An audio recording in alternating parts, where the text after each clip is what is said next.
Fire safety is a major concern for all planners, designers and architects. It is not an option, but a clear legal requirement. Pipe and cable penetrations, as well as joints, must be sealed to avoid fire and smoke spreading through a building. To be effective, correct design, planning and specification of Firestop are key.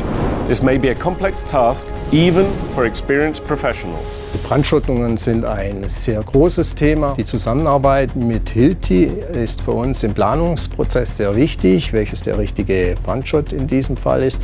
Dann in der weiteren Ausschreibungsphase gehen wir auf Hilti zu bezüglich Ausschreibungstexte und dann natürlich später in der Ausführungsphase vor Ort treten doch immer wieder neue Situationen auf. Da freuen wir uns, wenn Hilti uns weiterhelfen kann, gerade wenn es spezielle Lösungen sind. Correct specification and planning are crucial for a cost-effective, legally compliant and timely implementation.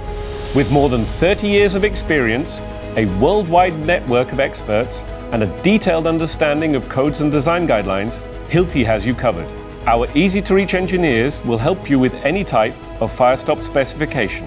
Der Hilti-Fachmann hat uns entsprechende Lösungsvorschläge geliefert. Dies wurde dann auch von der Brandschutzgutachterin so für sehr gut befunden.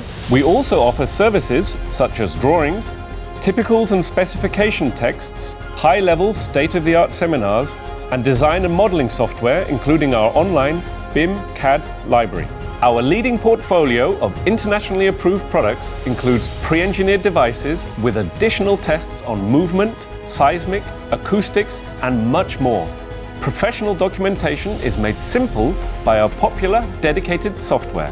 Whatever your type of project and your Firestop needs, Hilti is your best partner, worldwide, unmatched.